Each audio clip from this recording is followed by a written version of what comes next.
Mude suas palavras, mude seus hábitos, mude sua mente. E hoje nós vamos falar, mude suas escolhas. Coisa boa é falar de escolha.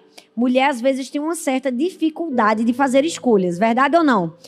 Principalmente quando são escolhas mais simples de serem feitas. Já viu que quando são escolhas difíceis, a gente consegue ter uma capacidade maior de decisão? Mas, às vezes, para escolher uma roupa, meu Deus, é uma luta. Eu vou com que roupa hoje no culto? Aí o guarda-roupa tá lá, a gente vê 1 milhão. Mas a gente tem a dificuldade de fazer escolhas. Não são sobre essas escolhas que eu vou falar hoje. São escolhas muito mais profundas. São escolhas que podem mudar a nossa vida. E para falar de mudança de vida e de escolhas, eu quero falar sobre a batalha do coração. É verdade que muita gente fala da batalha da mente, né? Tem até aquele livro da Joyce, O Campo de Batalha da Mente. E eu acredito que a batalha da mente é uma batalha muito importante. Eu já tenho várias ministrações sobre pensamentos, sobre a mente. Mas hoje eu quero falar da batalha do coração. Sabe por quê? Porque o diabo não ataca somente a nossa mente. Ele também ataca o nosso coração. E ele ataca o nosso coração porque ele quer atacar as nossas escolhas. Porque nossas escolhas dirigem a nossa vida. E é por isso que hoje nós vamos falar um pouco mais sobre a batalha do coração. A Bíblia diz em Provérbios capítulo 4, versículo 23, sobre tudo que se deve guardar, guarde o seu coração. Porque dele procede todas as saídas da sua vida. Esse é um dos textos que o meu marido mais repete, principalmente quando ele está treinando a liderança. Ele diz assim, guarde o seu coração. Porque a Bíblia diz que o coração do homem é enganoso. O nosso coração é enganoso. O nosso coração é traiçoeiro. Por isso que a gente precisa aprender a guardar o nosso coração. Quem guarda o seu coração pode ter o seu destino completamente liberado, mas quem não guarda e negligencia o seu coração pode perder os sonhos, as promessas e o desejo do próprio Deus para você. Esse texto de Provérbios 4, 23, o contexto dele, Jesus estava falando sobre o coração. E nesse contexto ele fala sobre homicídios, adultérios, ciúmes. E ele diz que tudo isso provém do coração. Mas há um outro texto que o próprio Senhor também nos afirma. Ele diz que bem-aventurados são os puros de coração. O que é que Jesus estava nos ensinando? Que um coração pode ser contaminado ou pode ser purificado. De um coração pode sair toda sorte de mal, de perversidade, adultério, porfias, divisões, ciúmes, assassinatos, discórdias, fofocas, toda sorte de malignidade. Mas também de um coração pode sair o quê? Pureza. E qual vai ser a minha escolha e a sua essa noite? A escolha de purificar o nosso coração. Tem uma frase que eu gosto muito que diz assim, ó, Deus não vai mudar a nossa mente. E a gente não consegue sozinho mudar o nosso coração. Mas se nós nos esforçarmos para mudar a nossa mente, Deus vai mudando o nosso coração. De fato, a direção do nosso coração, ela está muito atrelada à direção dos nossos pensamentos. A direção da nossa mente molda muito a direção do nosso coração. E a direção do nosso coração moldam as nossas escolhas. E as nossas escolhas vão moldar o nosso destino. Por isso que é tão importante todo esse processo, ó, pensamento, coração, escolhas, decisão, porque isso vai determinar o nosso presente e o nosso futuro. Hoje eu quero falar de um homem que todo mundo em algum momento já ouviu falar sobre ele. E é conhecido como um dos homens mais sábios da Bíblia, Salomão. Salomão é conhecido como um rei da sabedoria. E a Bíblia mostra o exemplo claro de alguém que escolheu viver nos dois extremos. No extremo da contaminação do coração e no extremo da purificação do coração. Sabe, Salomão começou bem, mas terminou mal. Começou bem com o coração inclinado ao Senhor, com o coração desejoso de agradar o Senhor. Sabe, Quando o Senhor pergunta o que ele quer, ele poderia ter escolhido poder, ele poderia ter escolhido fama, ele poderia ter escolhido a aniquilação de todos os seus inimigos, mas ele escolhe o quê? Ele escolhe sabedoria. Ele começa bem, com um desejo bom, com uma motivação boa. Ele está dizendo: Deus, me ajuda a julgar bem a causa dos outros, me dá sabedoria. Mas, infelizmente, no meio do caminho, o seu coração foi tirando a inclinação do Senhor. E as suas escolhas começaram a transgredir o seu coração.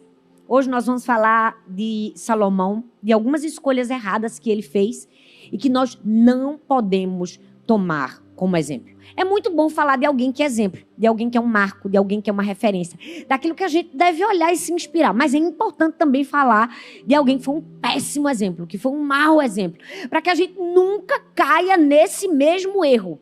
É importante falar dos dois, dos acertos e dos erros.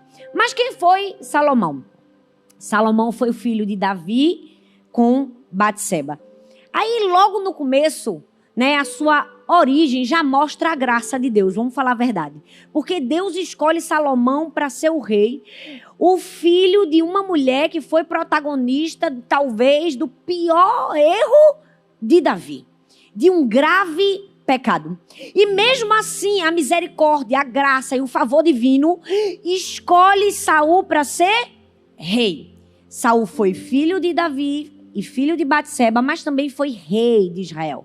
E reinou por 40 anos num período maravilhoso do povo de Israel, conhecido como a Era de Ouro de Israel. Um período de paz, um período de prosperidade, um período de crescimento. E o reinado de Salomão foi marcado pela sua sabedoria, pela sua estratégia, mas também pela construção do templo do Senhor, que era um marco da vida espiritual dos israelitas. Aquele templo que seu pai tanto desejou construir, Davi ansiou com todo o seu coração, mas a Bíblia diz que quem iria fazer esse templo seria Salomão. Então, Salomão foi esse que construiu o centro, espiritual de Israel, o templo de Jerusalém. Mas a história de Salomão, apesar de ser tão bonita, infelizmente não termina bem. Não termina bem por quê? Porque fez escolhas inacertadas. E nós vamos ver cada uma dessas escolhas hoje, para, pelo amor de Deus, a gente passar longe. Amém? Para, pelo amor de Deus, a gente não desejar fazer. Ele corrompeu o seu coração com escolhas erradas. E deixa eu te dizer, escolhas são muito importantes na nossa vida. Escolhas. Cada decisão na nossa vida, seja pequena, média ou grande, cada decisão, ela molda a direção do nosso coração. Então, uma escolha que para você aparentemente é pequena, ela está moldando a direção do seu coração. Por isso que é tão importante olharmos para as nossas escolhas. Elas estão nos direcionando. Se o seu coração for guardado, ele vai se inclinar para o Senhor. Mas se o seu coração for negligenciado, ele pode te afastar do Senhor. E é por isso que hoje a gente vai aprender a guardar o nosso coração. A gente não pode jamais negligenciar o nosso coração. Por quê? Porque mudar as nossas escolhas pode mudar a nossa direção, que pode mudar o nosso destino, que pode mudar a sua vida. Pois bem, quais foram as escolhas de Salomão que nós precisamos ter cuidado de não tomar para não terminar mal como ele terminou? A primeira escolha é a escolha de calar o problema, mas manter o padrão. Repete assim comigo: calar o problema, mas manter o padrão. Bom, a história de Salomão conta que assim que ele assume o reinado, ele escolhe calar um problema, alguém que ele considerava um problema para ele, uma grande ameaça à sua autoridade, seu próprio irmão, seu meio-irmão chamado Adonias. E como é que ele resolve esse problema? Ele mata o próprio irmão. Ele estava tentando resolver o seu problema por si próprio. Ele via uma potencial ameaça ali de roubar o trono, então ele mata Adonias, mas ele mantém o padrão. O que é isso? Ele tenta calar Adonias, mas de alguma maneira ele não percebe que o erro e o mal não estava simplesmente na pessoa de Adonias, mas no sistema que estava implantado, no padrão que já existia dentro do palácio. Que padrão? Padrão de inveja, padrão de competitividade, padrão de desejo por poder, padrão de ambição, de competição. Salomão quis começar sua autoridade resolvendo o problema, e tem gente que falha, erra nas suas escolhas, porque quando ela recebe poder, ela quer resolver, e às vezes ela resolve o problema, aquilo que ela acreditava que era o problema, mas ela não resolve o padrão, então ela nunca vai resolver o problema. Entenda, aqui Salomão errou gravemente. Ele estava pecando contra Deus, ele estava cometendo assassinato, e é isso que o Antigo Testamento nos mostra, que ele estava falhando, mas ele falhou além disso, ele falhou em manter o padrão. Talvez você esteja se perguntando: não estou entendendo nada, Thalita, não estou entendendo o que é isso, calar o problema, mas manter o padrão. Eu vou ser clara com você, para que você consiga entender bem o que mulher faz com muita facilidade. Ela quer resolver um problema, mas ela mantém um padrão. Por exemplo, às vezes a gente está andando com uma pessoa que a gente já identificou que essa pessoa é fofoqueira. É uma mulher que gosta de falar mal da vida dos outros. É aquela pessoa que tem sempre uma palavra crítica para fazer, tem sempre um comentário ácido para tecer sobre alguém. E ela, sem querer, está sempre contando alguma coisa que aconteceu com alguém em algum lugar. Você fica pensando: se ela está contando isso que aconteceu com essa pessoa, certamente a próxima serei eu. Você pensou certo. A próxima será você. E aí você pensa: eu não posso mais andar com fulana, porque fulana é fofoqueira. Se eu continuar andando, abrindo a porta da minha casa, ela vai ver minha dinâmica de vida, ela vai encontrar alguma coisa, porque todo mundo tem alguma coisa para encontrar, e ela vai falar mal de mim. Aí você corta o relacionamento com a fofoqueira, mas mantém o padrão. Mantém o padrão de ser a pessoa que escuta. Você não resolveu o problema. Por quê? Porque você manteve o padrão de ser a pessoa que passa adiante um comentário de alguém. Você só cortou a fofoqueira e se tornou a fofoqueira no lugar dela. Não resolveu o problema. Salomão estava lá: vou matar Adonias, achando que ia tirar o clima de competição, de ódio, de inveja que existia no palácio. Mas ele não resolveu com o padrão. Se você quebra aliança com alguém fofoqueiro, mas você continua ouvindo ou se comportando como alguém que as pessoas podem chegar até você, você não fez nada. Você só tirou mais uma pessoa da sua vida. Simples assim. Outra forma que a gente quer resolver o problema, mas termina mantendo o padrão. A gente diz assim: vou cortar aquela amizade tóxica da minha vida, porque é moda agora falar das pessoas tóxicas. É verdade ou não? De fato, existem pessoas tóxicas. Gente que rouba nossa paz. Verdade ou não? Gente que, quando chega junto da gente, parece que drena nossas forças, drena nossa alegria. É aquele tipo de pessoa que explora você. E aí você diz: vou romper relacionamento com fulano, porque fulana só me explora, porque fulana... E aí você continua com o padrão. Que padrão? De tentar agradar todo mundo. De querer ser a melhor de todas, de fazer todas as concessões, de aceitar migalhas por causa de uma dependência emocional. Não adianta, não é assim que se resolve o problema. Você pode cortar um relacionamento tóxico, mas se você tiver um comportamento padrão que atrai pessoas tóxicas, essa vai sair e vai entrar outra no lugar. Você entende? Foi o que Salomão fez. Calou um problema, mas não mudou um padrão.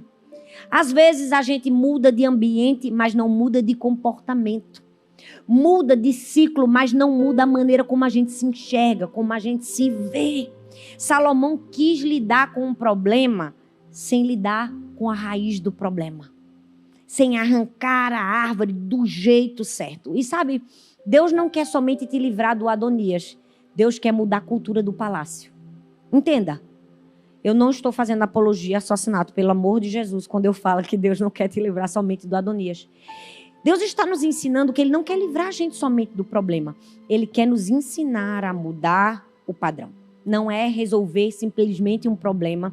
É sobre permitir que o Senhor quebre padrões errados na nossa vida. Eu vou falar uma coisa que vai doer um pouco, mas que é necessário ser dito. Vocês estão comigo? Sim? Pois bem, o que é resolver um problema, mas manter um padrão? Você estava muito acima do peso. Você quer resolver o problema de estar acima do peso. E para te ajudar, você faz o quê? Você toma remédio. Hoje em dia está na moda. Todo mundo. Vamos falar a verdade. Doutora Thalita está aqui. É mestre em emagrecimento. Maravilhosa. Mas presta atenção. Não tem nada demais. Se o médico passou para te ajudar, glória a Deus pela medicina. Amém? Só que você toma o remédio e muda o padrão. O que é isso? Eu tomo remédio, mas eu também faço exercício físico. Porque na hora que eu parar de tomar o remédio, eu tenho alguma outra coisa para me ajudar. Você toma o remédio, mas melhora a alimentação. Porque é isso que de fato resolve o problema. Entendeu? Não precisa desenhar. Verdade ou não? Para todas nós. Amém, gente? Vocês não deram um amém agora. Sabe qual é o maior problema da gente? A gente quer resolver o problema, mas não muda o padrão. Tem mulher que todo ano, no culto da virada, ela escreve no caderno dos sonhos, tudo que ela vai fazer. E ela diz, no ano que vem eu serei uma leitora. Eu vou ler um livro por mês. Você quer resolver o problema, mas não quer mudar o padrão. Acorda no mesmo horário. Não vai conseguir. Para encontrar um tempo para ler, você vai ter que mudar a sua agenda. Se você acordava às 8, vai ter que acordar às 7h30. Se acordava às 7, vai ter que acordar às 6h30. Você não decidiu ler? Para decidir ler, você vai ter que mudar o seu padrão. Entende? Aquilo tem que estar ali. Você tem que dizer, vou mudar o padrão. Por exemplo, eu tenho um caderninho dos meus objetivos de 2025. Ele fica assim, ó, aberto. Porque toda vez que eu sento na cadeira, eu levo uma lapada na minha cara. Eita, hoje eu estava quicando as que eu já consegui. E as que eu ainda não consegui alcançar. Por quê? Porque não adianta querer resolver o problema sem mudar o padrão. Eu tinha determinado para mim, 2025 vai ser um ano de descanso para mim. Então, eu não vou fazer tour. Tomei uma decisão importantíssima na minha vida, que me custou, porque eu amo viajar, ministrar, pregar palavra, fazer acontecer. Eu trabalho, eu gosto, minha mente não para. E eu disse assim, 2025 vai ser o ano que eu vou afiar o meu machado. Quem assistiu a palavra afiar o machado? Se você está me assistindo agora e não assistiu, você precisa assistir a palavra sobre afiar o machado. E se você assistiu uma vez, assista mais umas 3 vezes, porque vai valer a pena. E eu disse, eu vou afiar o meu machado, eu vou ler mais, eu vou estudar mais. Mas o que era que estava acontecendo comigo no ano passado? Gente, eu não estava mais conseguindo ler como eu lia. Eu ia ler, me dava uma preguiça. Eu ia ler, só conseguia ler uma página, 2, 3. Eu disse, meu Deus, eu não estou com paciência para fazer uma coisa que eu costumo fazer. Uma coisa que é o meu trabalho. Aí eu fiquei, aonde está a raiz do problema? Aonde está a raiz do problema? De repente, eu descobri a raiz do problema. Dopamina barata. O que é que a gente faz? A gente pega o celular e rola a tela. E aí, quando você vai fazer uma coisa mais profunda, você já não tem mais paciência. Porque antigamente a gente assistia um vídeo de 1 hora, agora 40 minutos, depois é 30 minutos, vai diminuindo, 3, tem gente que até 1 minuto já tá achando ruim. Aí eu fiquei pensando, meu Deus, sem querer, vamos falar a verdade, se essa não é a realidade de todas nós. A gente entra no Instagram pra postar, e aí você fica assim, não, vou dar só uma olhadinha. Faz o teste. Essa tua olhadinha certamente te deixou meia hora assim, ó. Tem gente que deixou 1 hora. Tem gente que deixou mais, eu não vou nem falar. Meu sangue de Jesus tem poder. E aí eu percebi que eu fazia assim, ó. Eu tava meia hora, 40 minutos, 1 hora. Eu falei, não posso mais. Se eu quero mudar e resolver o meu problema da minha leitura, eu preciso mudar o meu padrão. Aí quando foi em dezembro mesmo, no começo do ano, não esperei nem chegar dia 31. Eu disse assim, meu Deus, eu vou fazer uma limpeza, vou diminuir a quantidade de pessoas que eu sigo. Mas eu não podia fazer isso, porque eu disse assim, vai ficar tão indelicado fazer isso. A pessoa não vai entender que não tem nada a ver com ela, tem a ver com o meu tempo, que eu quero otimizar. Eu pensei, vou deixar de seguir todo mundo, não vejo mais nada na rede social, entro, posto e vou embora. Gente, eu estou há 6 meses sem rede social. A melhor coisa que eu fiz na minha vida. Por quê? Porque eu encontrei mais tempo, eu encontrei mais paciência para a leitura, porque ao invés de querer calar o problema, eu mudei o padrão. Nós não podemos querer calar o problema sem mudar o padrão. Sabe, a Bíblia fala a história de Jezabel, que foi uma mulher de intimidação, que foi uma mulher de influência. Mas o profeta não podia acabar com ela fisicamente. Ele tinha que acabar com o quê? Com todo aquele padrão que foi instituído por ela, de manipulação, de intimidação. Não é sobre uma pessoa, entende, gente? É sobre um padrão. John Stott diz o seguinte, ele diz assim, Deus não quer apenas nos redimir das consequências do pecado, mas transformar a estrutura de pecado que habita em nós. Veja a profundidade do que ele disse. Ele diz assim, Deus não está querendo somente redimir a consequência do pecado. Ele quer transformar a estrutura do pecado que habita em nós. Por quê? Porque a graça não é apenas um escape, ela é uma reconstrução. Então, eu e você precisamos fazer essa pergunta: quais são as minhas escolhas? Será que eu estou querendo resolver o problema sem mudar os padrões? Salomão fez isso. Quis resolver o problema, matar Adonias, sem mudar o padrão. Resolveu? Não resolveu. Sabe, toda escolha que a gente tem, ela carrega consigo um peso. E eu não estou falando de culpa, eu estou falando de responsabilidade. As nossas escolhas têm um peso de quê? Tem um peso de responsabilidade. Ou seja, eu tenho o direito de escolher, você tem o direito de escolher, mas a gente tem o dever de receber as consequências das nossas escolhas. Então você pode escolher, mas você certamente também deverá receber as consequências. Você não pode só dizer assim, eu quero escolher, mas eu não quero as consequências. Seria muito bom, verdade ou não? Mas não é assim que acontece. Então, se você está aqui hoje, você já escolheu bem. Você escolheu num dia em que muita gente disse assim, eu não vou sair na chuva. Não é? Você já fez a boa escolha. A escolha de alimentar o seu espírito, a escolha de aprender um pouco mais. A escolha de crescer. Se você está assistindo e vai assistir até o fim, amém, você vai fazer a escolha acertada. Porque tem gente que só assiste 5 minutos porque está viciada em dopamina. Olha Deus falando com você. Barata. Verdade ou não? Se você está aqui, já fez a escolha acertada. Sabe por quê? Porque às vezes a gente faz más escolhas. Mas o problema maior não é a escolha errada que a gente faz. É permanecer na escolha errada. O problema não é escolher errado. É não voltar para começar e escolher certo. O problema é não consertar aquilo que a gente sabe que está errado. É aquela coisa que a gente faz na dieta, né? Agora eu já chutei o balde mesmo, né? Vou comer tudo que eu posso. É aquela coisa feia que a gente criou de dizer assim, só na segunda-feira eu começo. Gente, quem nunca? Né? Que atira a primeira pedra. Quem nunca cometeu esta falha? Mas o erro não é errar, é continuar no erro. Esse é o maior erro. E sabe, nós precisamos ter muito cuidado. Salomão quis rápido, quis resolver o problema rápido, quis resolver o problema na força, vou matar Adonias, mas foi isso que destruiu ele, pouco a pouco. A mesma coisa aconteceu com quem? Aconteceu com Ló. A Bíblia fala em Gênesis 13, que ele estava ali no meio de um ambiente pesado. Ele precisava fazer uma escolha, os pastores estavam brigando, vai para que lado? E aí ele olha para um lado que aparentemente era bonito, aparentemente era irrigado, aparentemente era um jardim. Mas ele não discerniu o que estava por trás. E por não discernir, ele fez a escolha por quem? Fez a escolha por Sodoma. Nós precisamos ter muito cuidado com o perigo da aproximação e as escolhas que nós vamos fazer. Presta bastante atenção, no capítulo 13, Ló estava próximo de Sodoma. No capítulo 19, ele já estava dentro de Sodoma. Nós precisamos ter muito cuidado com as pequenas concessões que nós fazemos.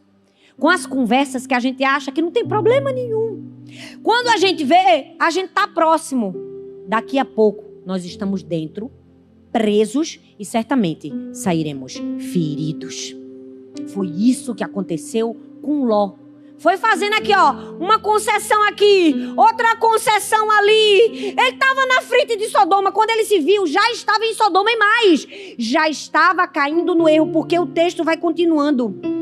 E o texto mostra que Ló estava onde? Sentado na porta da cidade. Isso significa o quê? Significou que ele fez uma aliança com o sistema. Se acostumou com aquilo que ele deveria ter resistido. Ló estava na porta da cidade, se acostumou com o que ele deveria ter resistido, fez uma aliança com o sistema. Quando ele não percebeu, ele já estava tão enganado que ele foi capaz de entregar suas próprias filhas, a própria pureza das filhas, para sobreviver. Nós precisamos ter muito cuidado com as nossas escolhas. Sabe por quê? Porque às vezes a gente olha de longe, acha que é bom, fica próximo, daqui a pouco a gente está na porta da cidade. Quando a gente vê, a gente já entrou, já está num sistema corrupto, para sair vai ser difícil e certamente seremos feridas. Muito cuidado com as pequenas concessões que nós fazemos. Ele se adaptou num ambiente perverso, hostil, nojento. Gente, é muito importante falar de escolhas, porque as escolhas da gente, olha, elas são perigosas. Más escolhas podem nos deformar. Elas escondem a nosso discernimento espiritual de uma forma que, infelizmente, quando a gente vê aquilo que pra gente era um choque, termina se tornando algo aceitável. Tem gente que começa a fazer mais escolhas, e aí a alma fica tão enganada que aquilo que antes era pecado, que era um choque, agora é aceitável. Não tem nada demais isso. Quando vê, está completamente mergulhado no pecado. Nós precisamos ter muito cuidado. Cuidado para não calar o problema e manter o padrão. Segunda escolha que a gente precisa ter muito cuidado, que Salomão também falhou. As escolhas por alianças aparentemente boas, mas que enfraquecem a nossa fé. E vamos falar de aliança hoje, tá? E essa aliança que eu tô falando não é marido e mulher. Pode ser também. Pode ser também. Eu quero aprofundar um pouco mais. Olha só, 1 Reis, capítulo 3, do verso 1 ao 2, diz assim: Salomão fez uma aliança com Faraó, o rei do Egito. Gente, o sangue de Jesus tem poder, viu? É muito engano. O Egito, o povo já tinha sofrido no Egito. O povo tinha sido tirado do Egito. O camarada vai começar o reinado. O que é que ele faz? Uma aliança com o Egito. Olha o que é que ele faz. Ele casou com a filha do faraó. E aí o texto diz: levou-a para a cidade de Davi, até que terminasse de construir o seu palácio, o templo do Senhor e o muro em volta de Jerusalém. O povo, porém, continuava a oferecer sacrifício nos altos. Vocês vão entender o que é isso. Pois não tinha sido construído um templo em honra ao nome do Senhor. A primeira grande decisão de Salomão, depois de assumir o trono, não foi construir o templo, que era aquilo que ele deveria fazer. Foi fazer o quê? Aliança política com o Egito. Outra escolha errada que ele tomou. Casou-se com a filha do faraó.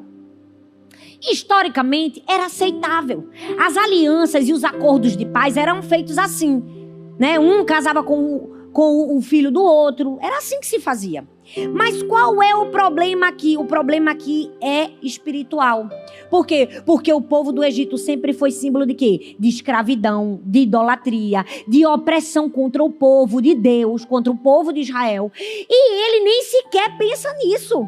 Salomão, ao invés de dizer assim, comecei o meu reinado, a primeira coisa que eu vou fazer é construir o templo do Senhor. Não, ele quis, no braço da carne. Ele disse assim: a primeira coisa que eu vou fazer é uma aliança com o faraó para garantir paz e equilíbrio no meu reinado. Mas deixa eu te dizer, ele tentou garantir a paz do jeito dele, não do jeito do Senhor. Ele tentou garantir a paz e o equilíbrio com a estrutura humana, sem a presença de Deus. Às vezes, nós estamos tentando fazer isso.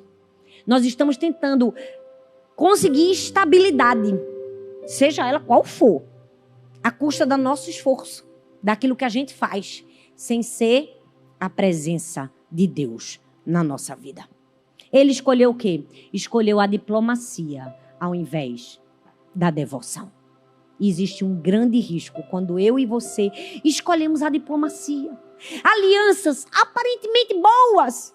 Pessoas que aparentemente vão nos beneficiar. Vão nos beneficiar no nosso trabalho, nos nossos empreendimentos, nos nossos negócios, na nossa vida. Mas podem enfraquecer a nossa fé. A gente precisa ter muito cuidado com essa diplomacia. Muito cuidado. Tem momentos que você não pode ser nada diplomata. Tem momentos que você tem que ir contra tudo e todos. Tem momentos que você tem que ser decidido por quebrar alianças ao invés de fazer alianças. Tem momentos que você vai precisar discernir qual é o momento de tirar pessoas da sua vida. Salomão não fez isso. John MacArthur, que é um grande teólogo, um grande estudioso das Escrituras, ele disse que esse foi o começo do desvio de Salomão. Foi o começo do declínio dele. Por quê? Porque ele faz uma concessão em fazer uma aliança com o Egito e daqui a pouco essa concessão se tornou uma concessão aqui, outra concessão ali. E aí, quando viu, ele já estava com um harém de milhares de mulheres. Ele já estava com seu coração completamente corrompido. O texto diz assim, lembra que eu disse que eu ia explicar a vocês. O povo, porém, continuava a oferecer sacrifício aonde? Nos altos. O que eram os altos? Os altos eram lugares associados ao culto pagão. Enquanto Davi estava fazendo aliança política, enquanto Davi estava tentando do seu jeito, não vou resolver. Vou fazer o meu governo ser o melhor, vou crescer, não vai ter um rei como eu. Israel vai prosperar, vou fazer do meu jeito. Enquanto ele estava procurando fazer o que era terreno, o povo estava onde? O povo estava nos altos, estava no lugar pagão de adoração, porque o que ele tinha que fazer, ele não estava fazendo, que era construir um templo ao Senhor. Isso fala muito para mim e para você. Porque às vezes a gente está tentando fazer a nossa estrutura, a estrutura humana, resolver os nossos problemas, resolver o problema da nossa casa, resolver o problema do nosso trabalho, quando na verdade a nossa prioridade deve ser o altar. A nossa prioridade deve ser fazer o que Deus mandou a gente fazer. Ele tinha que estar envolvido nas coisas espirituais. Ele tinha que ter construído o templo, mas ele não construiu. E o povo estava no lugar de quê? De adoração pagão. Por quê? Porque quando você não prioriza o altar, você vai se perder nos altos. Vai se perder num lugar que não era para se perder. Talvez a gente tenha feito o mesmo erro de Salomão, casado com alguém do Egito. E eu estou falando isso de maneira literal. Feito uma aliança de casamento mesmo. Tem gente que casou com quem não deveria casar. Ah, mas ele não é crente não, mas ele é tão bom, ele não bebe, não fuma. Não é? Aquela velha história daquela pessoa que quer errar, mas quer arranjar uma desculpa porque errou. A Bíblia diz que não tem aliança de luz com trevas. Ah, mas ele é um rapaz tão bonito. Pois corra dessa beleza. Você que é jovem, que está me assistindo agora, Deus está falando com você. Se você quer um futuro garantido, cuidado com as suas alianças do presente. Cuidado, muito cuidado. Guarde o seu coração, guarde a sua vida. Eu me lembro quando eu era mais nova, meu sonho não era casar com um homem bonito. Eu dizia assim, eu vou casar com um homem cheio do Espírito Santo. Eu vou casar com um homem que ama Jesus. Eu vou casar com um homem que ama a palavra. Era meu objetivo de vida. Eu não estava atrás do menino bonito, que eu sabia que beleza é hoje, não é amanhã, não é verdade? Todo mundo... Uma hora o negócio piora pro lado da gente, verdade ou não? Nada contra. Se tem um bonito e crente, então, minha filha, glória a Deus. Levanta as mãos pro alto. Verdade ou não? Mas sabe qual é o problema? A gente prioriza os altos, ao invés de priorizar o altar. A gente prioriza as alianças estratégicas, ao invés de priorizar o altar. E aí, vai padecer no fim. Foi exatamente o que aconteceu com Salomão. O povo não tinha onde adorar porque ele estava mantendo alianças. Aí você diz assim, mas... Amém, já casei, Deus vai transformar. Amém, glória a Deus. Preste atenção, cuidado. Quando a gente fala de casamento, a gente fala de várias. Tem gente que faz aliança não é só com o marido, não. É negócio, sociedade, é amizade. Amizade é uma aliança, gente. Cuidado com as alianças que você faz. Cuidado com as pessoas que você conversa. Cuidado para quem você abre seu coração. Você precisa ter muito cuidado. Salomão começou se aliançando com o Egito. Aí terminou com o quê? Com centenas de milhares de mulheres estrangeiras dentro do seu palácio, corrompendo o seu coração. Cuidado com as escolhas. Escolhas de alianças que parecem boas, mas que lá na frente vai dar problema para você. Tenha muito discernimento. E se você não tem, peça a Deus. Porque a Bíblia diz, peça a Deus sabedoria que a todos dá livremente, nada lhes impropera. Eu cresci ouvindo minha mãe dizer, minha filha, peça a sabedoria a Deus, que Ele dá. E não cobra nada, é ótimo isso. A gente nem paga, Ele dá gratuitamente. Então peça a Deus sabedoria, peça a Deus discernimento. Todos os dias eu digo, Deus me dá sabedoria, me dá discernimento. Me mostra quem são as alianças estratégicas na minha vida e quem são as alianças que eu não posso fazer. As escolhas que eu não posso tomar.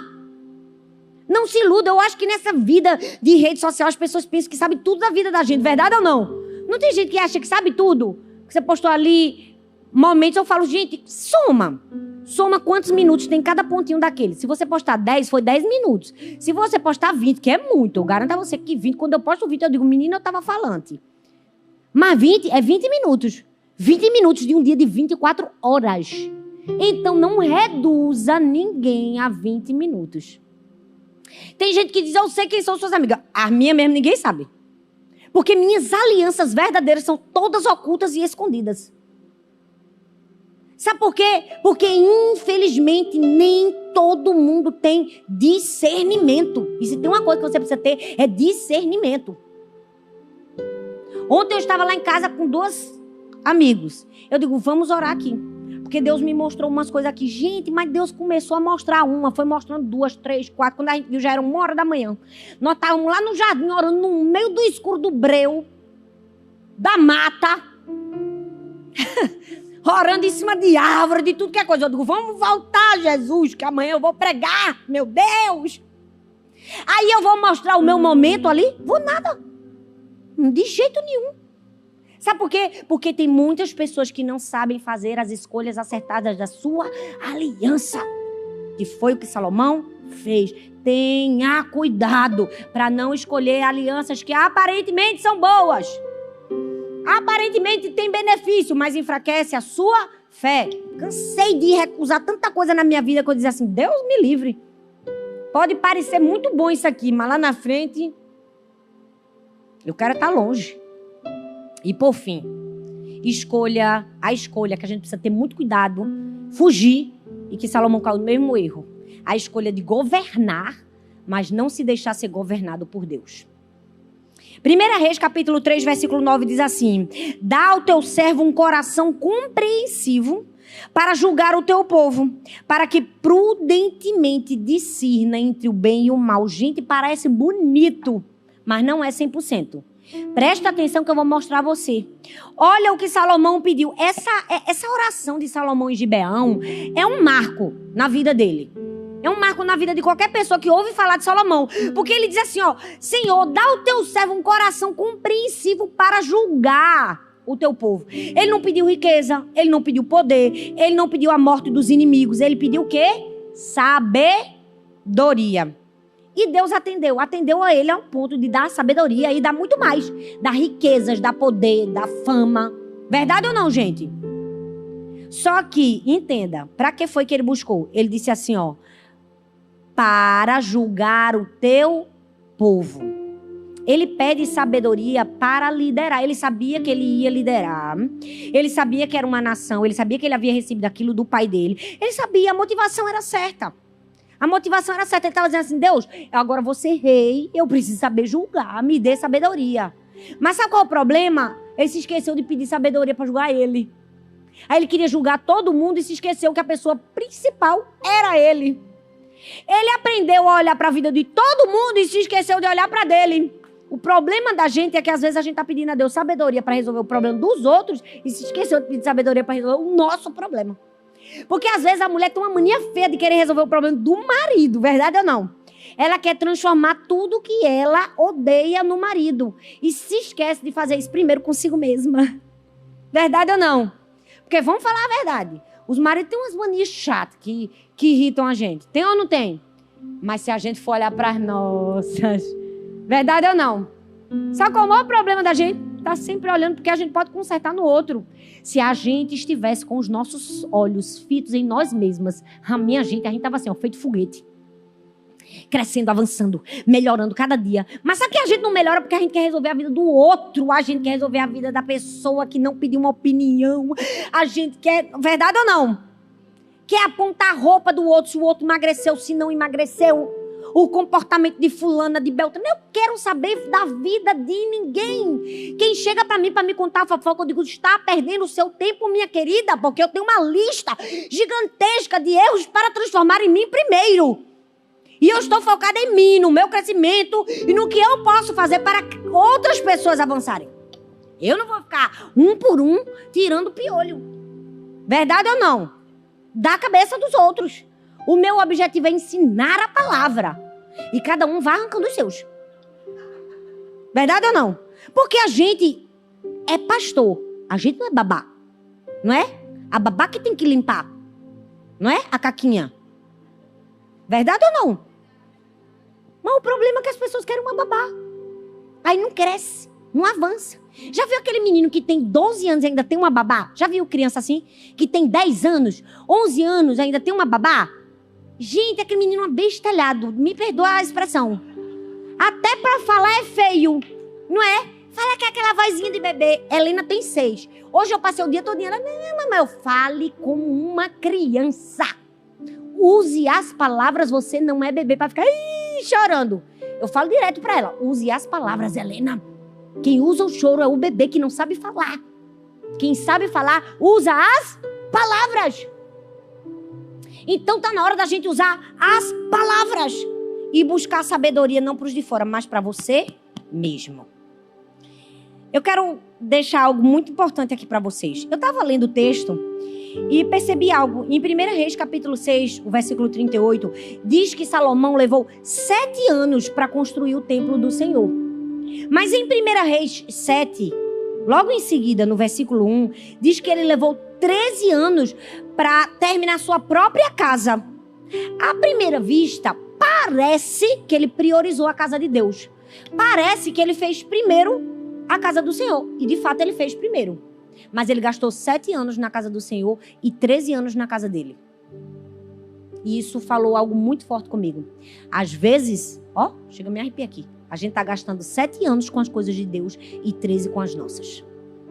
A gente tá colocando toda a força do nosso coração no nosso. No que é nosso. No que é para construir pra gente, a gente demora mais tempo, gasta mais esforço.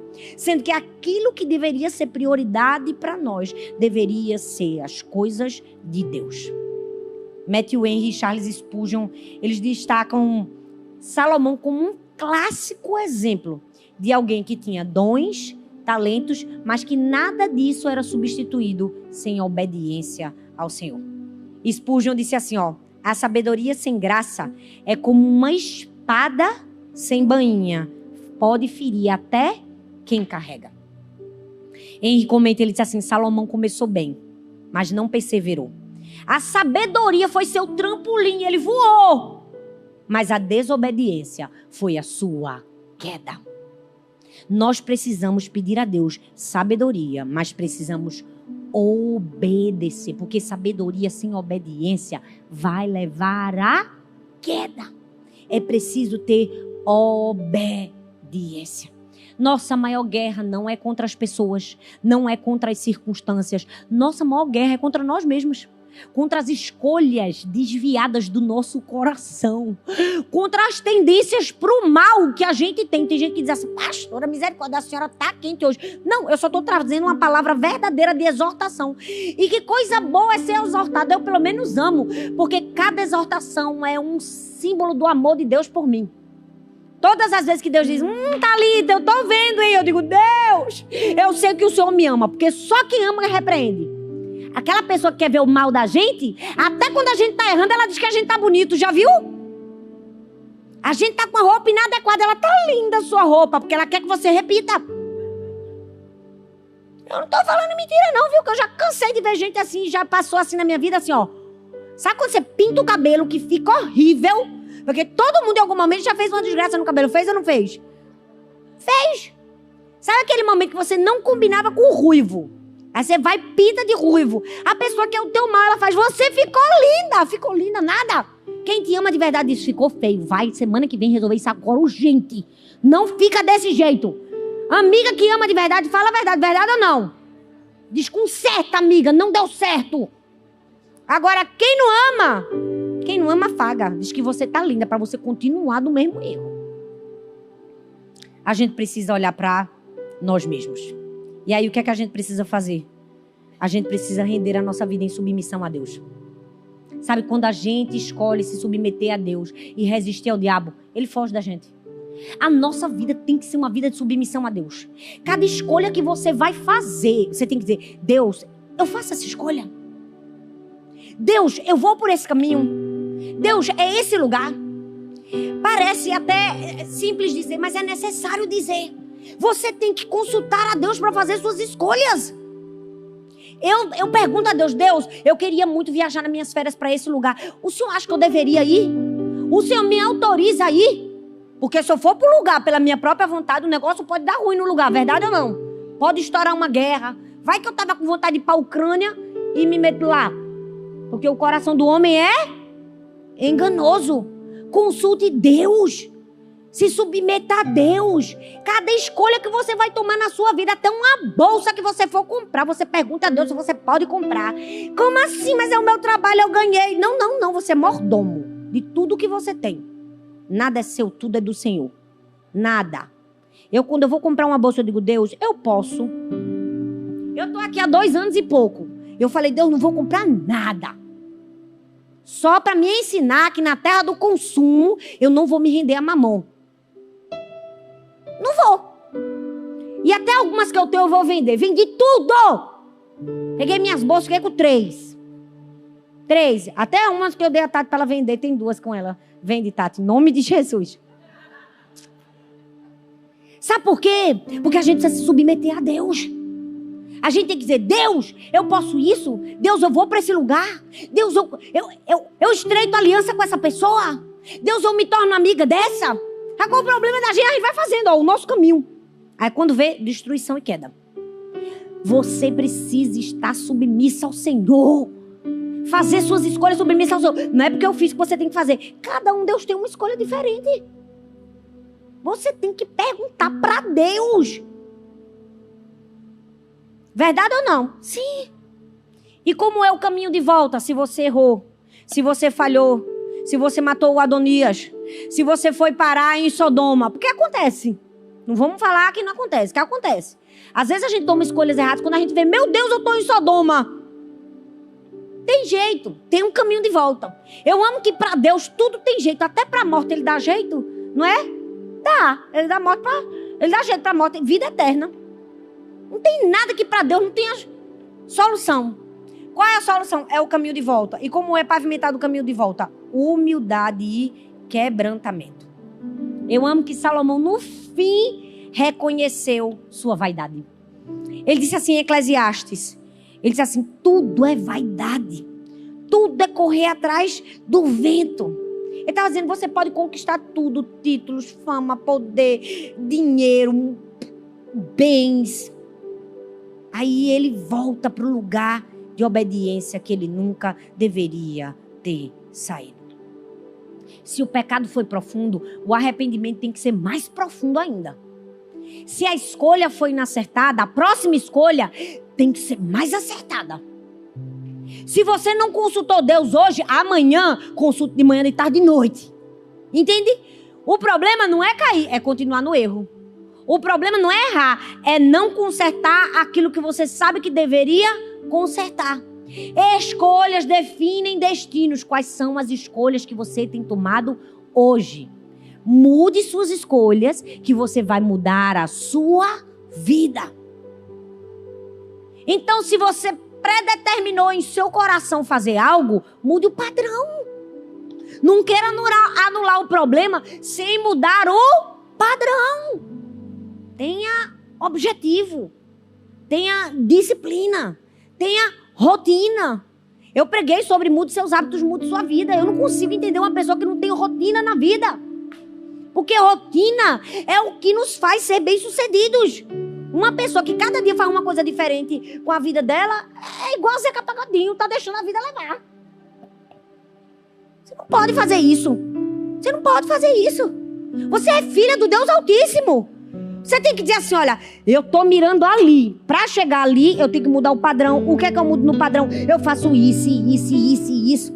Eu tô o dia todo ensinando isso para minhas filhas. Mas mãe, eu não quero. Eu digo, pois é, na vida a gente só faz o que quer, não é? A gente faz o que precisa ser feito. Eu faço centenas de coisas que eu não quero fazer.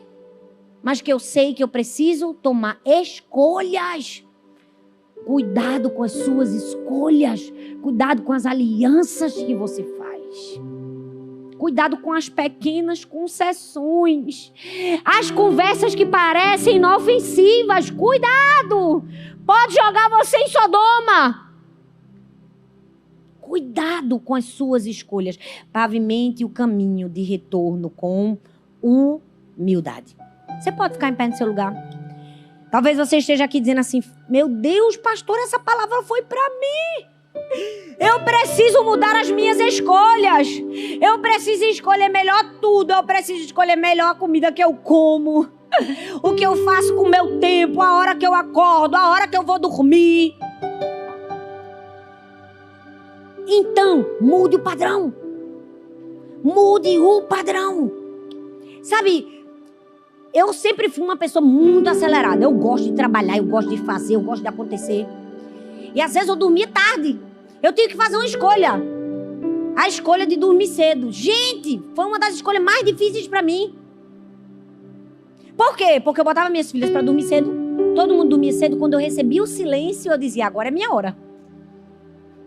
Só que aqui, graças a Deus, eu tenho silêncio a toda hora. Aí eu disse, agora eu vou mudar isso na minha vida. Gente, eu me deito 9 horas da noite na minha cama. Tem hora que eu digo, Jesus, vem cá, porque eu não consigo dormir de 9 horas. Hoje em dia eu tô deitando de 9 horas tô dormindo. Por quê? Porque eu fiz uma escolha. E eu mudei o padrão. Entende? Oi, eu estou muito feliz que você tenha chegado até aqui. Obrigada por assistir até o fim essa mensagem. Eu espero que ela tenha sido uma bênção na sua vida. Eu tenho mais um convite para você. Compartilhe essa palavra com outras pessoas e que ela também seja vida e encorajamento para outras pessoas. E não se esqueça, eu vou deixar aqui nessa tela mais 2 indicações de mensagens para você assistir. Tenho certeza que continuar aprendendo vai te ajudar a chegar no propósito de Deus para a sua vida. Um grande beijo no seu coração e Deus abençoe.